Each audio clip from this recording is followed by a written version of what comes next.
உலக மக்கள் அனைவரையும் இந்த இனிமையான காலப்பொழுதில் வணங்கி நீங்கள் உலக மக்கள் அனைவரும் பெற வேண்டியது என்ன? வாழ்க ஐஸ்வர்யம், வாழ்க ஆரோக்கியம், வாழ்க ஆரோக்கியம் என்று கூறி இந்த இடத்துல பயிற்சியை தொடங்குகிற இந்த நேரத்தில் நமக்கு எப்பவும் சிவன் சக்தி இது ரெண்டையும் இந்த இடத்துல காட்டிட்டாங்க. இதை எப்படி இணைய வைக்கிறது? இதை இணைய வைக்கிறது தான் இதாங்க உண்மை. இது ஒரு முத்திரைங்க. அப்புறம் பின்னாடி பார்ப்போம். இந்த முத்திரை மூலம் இணைய வச்சு நம்மகிட்ட எல்லார்கிட்டையுமே 7 சக்கரங்கள் இயங்கிக்கிட்டு இருக்கு.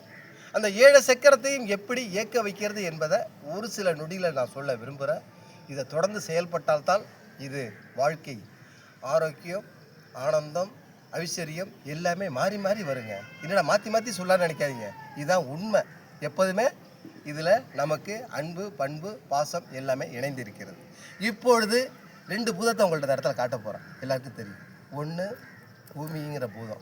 பூமிங்கிற பூதத்தில் நேராக கால் நீட்டி படுத்து பத்மாசனம் போட கற்றுக்கணும். இதுக்கு மேலே காட்டினா நேரம் பத்தாது. இதை அப்படியே அடுத்து நீர் என்ற பூதம். ஆனால் பூதம்னா தப்பாக எடுத்துக்காதீங்க. நம்ம எந்த அளவுக்கு நட்பாக வரோமோ நட்பு ஆக ஆக இந்த 7 சக்கரமும் தூண்டப்பட நமக்கு தானாகவே நான் சொன்ன 3 வார்த்தை கண்டிப்பாக உள்ளே வந்து நுழையும். நண்பர் வாங்க, நீங்கள் உங்களுடைய வர்ணனை ஆரம்பிங்க. நான் பயிற்சியை மக்களுக்கு அனைவருக்கும் கொடுத்துக்கிட்டு இருக்கிறேன்.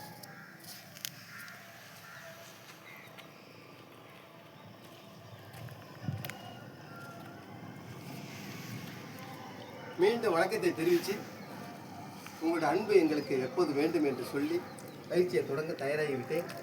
முதல்ல எப்போதுமே தாய், தந்தை, இறைவன் 3ஐயும் நம்ம வணங்கி இந்த பயிற்சியை தொடரணும். இப்போ இந்த ஒரு வருண் என்ற இந்த நீரில் இறங்கிட்ட 3 முறை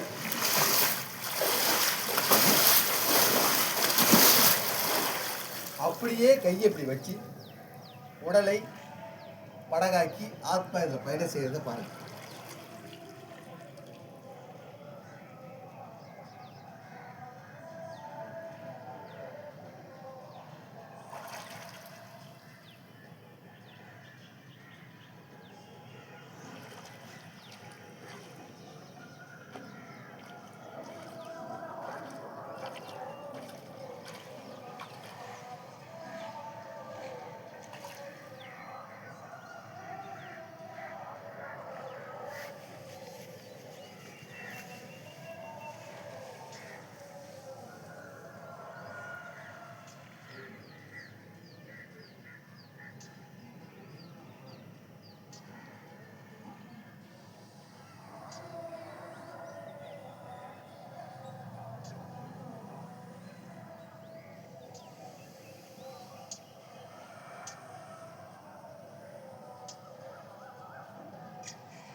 நண்பா இங்கே இருக்குன்னு பார்த்தேன். ஓகே, அது சவுண்ட் லேசாக கேட்டுது. உங்களை அனைவரும் உலக மக்களை வணங்கி சப்ஸ்கிரைப் பண்ணுங்கள், பெல் பட்டன் அமுக்குங்க. சந்தோஷமாக வாழுங்க, ஆரோக்கியமாக வாழுங்க, ஐஸ்வர்யமாக வாங்க என்று கூறி விடைபெறுகிறேன்.